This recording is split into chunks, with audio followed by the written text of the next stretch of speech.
दोस्तों इस वीडियो में मैं दो खबरों के बारे में आपको अवगत कराऊंगा। पहले तो जो बैंकों को लेकर चल रही है एक बहुत बड़ी प्लानिंग, उससे संबंधित एक खबर है। साथ ही साथ मोदी जी के एक जुमले भरे भाषण का आपको बताऊंगा सच।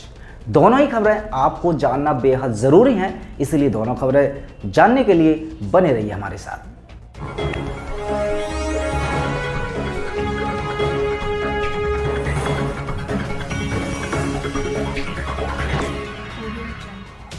नमस्कार, मैं हूं सुमित आजाद और आप देख रहे हैं ग्लोबी न्यूज़। दोस्तों, आप वीडियो में आगे बढ़ने से पहले आपको बता देता हूं कि यदि आप टेलीग्राम पर हमसे जुड़ना चाहते हैं तो हमारे टेलीग्राम चैनल का लिंक और हमारा जो ग्रुप है जहां पर आप मुझसे भी बातचीत कर सकते हैं, अपने विचार साझा कर सकते हैं, तो उस ग्रुप का लिंक भी इस वीडियो के डिस्क्रिप्शन में आपको मिल जाएगा। चाहें तो आप उसको ज्वाइन कर सकते हैं। चलिए पहली खबर की बात करते हैं। तो पहली खबर है बैंकों से संबंधित। अभी हाल ही में जो हमारी फाइनेंस मिनिस्टर हैं उन्होंने कहा कि बैंक यदि डूब जाती हैं, आप देख सकते हैं खबर कि बैंक यदि डूब जाती हैं तो आपका 5 लाख तक का पैसा आपको वापस कर दिया जाएगा। इसका मतलब ये है कि पहले हालांकि ये धनराशि 1 लाख थी कि यदि आपका 20, 25, 30 लाख या 1-2 करोड़ भी पैसे किसी बैंक में जमा है, यदि वो बैंक डूब जाती है तो आपको केवल 1 लाख रुपए मिल सकता था। अब इन्होंने ये सीमा बढ़ा दी है और कहा है कि 5 लाख तक रिटर्न हो सकता है यदि बैंक डूबती हैं। यदि बैंक डूबती हैं तो ये अगर आप संकेत एक आम आदमी की भाषा में भी इसको समझा जाए तो ये पूरी तरह से इशारा है जो बहुत सारे क्रांतिकारी आपको समझा रहे थे कि फ्यूचर में बैंक को ये बैंक के द्वारा पहले तो पूरी तरह से कंट्रोल कर ही रहे हैं पहले से भी, और बैंकिंग सिस्टम को पूरी तरह से तबाह किया जाएगा। तबाह का मतलब कि बैंक जो अभी बैंक चल रही हैं अपने ऊपर डिपेंडेंट, उनको सबको ख़त्म करके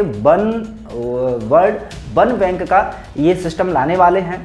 तो ऐसे में कहीं संकेत तो नहीं है कि अब बैंकों का जो खात्मा है वो होने ही वाला है, और ये सब कुछ हमारी सरकार को भी पता है। इसीलिए अब चूंकि और ज़्यादा पूंजी बैंकों में जमा कर दें, इसलिए एक लालच दिया गया है कि भाई साहब 1 लाख रुपए, पहले 1 लाख रुपए धनराशि थी कि अगर बैंक डूब जाता है तो 1 लाख रुपए आपको मिलेंगे, अब तो 5 लाख तक आपको मिल सकते हैं, तो आप अपने पैसे रख सकते हैं।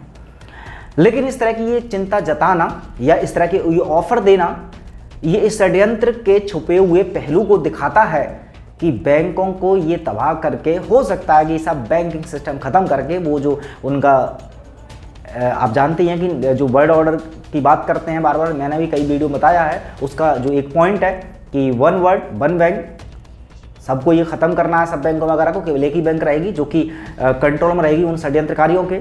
उसी का एक पहल ये हो सकता है। आपका क्या विचार है? आप भी इस खबर पर अपनी कमेंट बॉक्स में राय दे सकते हैं। अच्छा, दूसरी खबर की बात करते हैं तो देखिए मोदी जी ज्ञान पेलते हुए एक संबोधन में कह रहे हैं कि युवाओं से कि शराब छोड़ दो, शराब जो है हमारे लिए हानिकारक है, और बड़ा नैतिक ज्ञान दे रहे हैं युवाओं को, जैसे कि हमारे मोदी को हमारे युवाओं की, हमारे देश की या हमारे बच्चों की कितनी चिंता है। लेकिन आप ज़रा गौर कीजिएगा कि यदि मोदी को चिंता होती तो ये वही मोदी हैं जो रातों रात उठ करके ताली भी बजवा लेते हैं, थाली बजवा लेते हैं, और उसके अलावा नोटबंदी जैसा भी बेहुदा सही लेकिन बड़ा फैसला था ये, वो ले लिया। तो एक बार में ये फैसला ले लीजिए ना कि जो ठेके हैं जहाँ से शराब आती है उन्हीं को बंद करवा दीजिए, फिर ज्ञान पेलने की ज़रूरत ही नहीं पड़ेगी। मतलब फॉर्मेलिटी निभानी ज़रूरी है। अरे जो आपका असली चेहरा है कि आप देश को बर्बाद करना चाहते हैं या देश की भाई, और इवन मैं मोदी जी की बात नहीं कर रहा हूँ भाई, पूरे सरकार में जो जिस भी पार्टियों की सरकार बनती है, इन सरकार का किसी का भी कोई उद्देश्य है ही नहीं कि जनता की भलाई हो। वरना देश में जो शराबियों के कारण बहुत सारी समस्याएं हो रही हैं, अगर शराब और उन समस्याओं को दूर करना ही चाहती सरकार सच में, तो जहां दारू बनती उनको बंद कर सकती थी, ठेका बंद कर सकती थी, धूम्रपान वगैरह वगैरह ऐसी सारी चीज़ें जो जनता को तबाह कर रही हैं, इन सब पर कंट्रोल पाया जा सकता है। लेकिन क्यों नहीं करती सरकार? क्योंकि भी और इवन सरकार को सबसे ज़्यादा फायदा तो इन्हीं इंडस्ट्री से होता है। तो ऐसे में ये ज्ञान देना मतलब बस फॉर्मेलिटी वाली बात है। चलिए और खबरों के साथ मिलते हैं अगली वीडियो में, तब तक अपना ख्याल रखें। जय हिंद।